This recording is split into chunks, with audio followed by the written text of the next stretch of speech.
স্বামী এবং স্ত্রী কিভাবে ঘুমালে সংসারের ভিতরে অশান্তি হয়। আমাদের ভিতরে অনেকে জানেই না যে কিভাবে ঘুমাতে হয়। সুন্নাত তরিকা কি নবী করিম সাল্লাল্লাহু আলাইহি ওয়াসাল্লাম এবং আম্মা জানা আয়েশা বা তার স্ত্রীরা কিভাবে ঘুমিয়েছে, এটা না জানার কারণে, তারা ভুল পদ্ধতিতে ঘুমানোর কারণে তাদের সংসারের ভিতরে তারা অশান্তি ডেকে আনতেছে।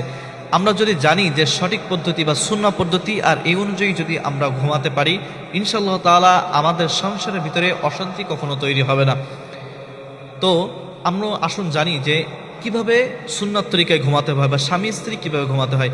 অনেক মানুষ রয়েছে, দেখবেন যে সারাদিন অফিস করে বা বিভিন্ন কাজ করে আসার পরে স্বামী খুব টায়ার্ড, বা অনেকের এই অভ্যাসটা থেকে অফিস সারাদিন কাজ করার পরে আসে, রাতের বেলা এসে ফোনটা নিয়ে একদিক ফিরে ফোন টিপতে টিপতে ঘুমিয়ে পড়ে, আর স্ত্রী অনুপায় হয়ে অন্য দিক ফিরে তারা ঘুমিয়ে পড়ে।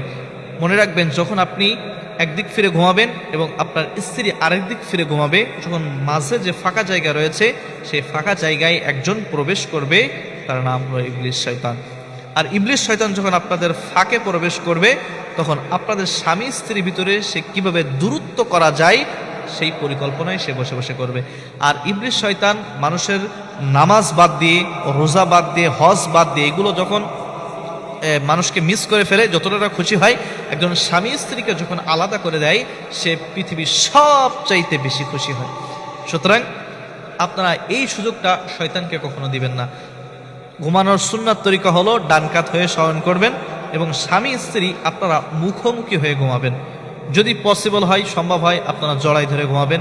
এতে করে আপনাদের ভিতরে মহব্বত বাড়বে, এতে আপনার মহব্বত বাড়বে, সংসারের ভিতরে সুখ আসবে, শান্তি আসবে। অনেক মানুষ আছে এইগুলো করতেই চায় না, সামনাসামনি হয়ে ঘুমায় না, দুজন দুই দিক ফিরে ঘুমায়, আর এর কারণেই তো সংসারে অশান্তি হয়।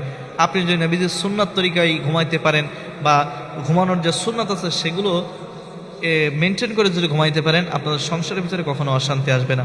ঘুমানোর আগে আপনারা ঘুমানোর যে দোয়াগুলো রয়েছে সেগুলো পড়ে ঘুমাবেন।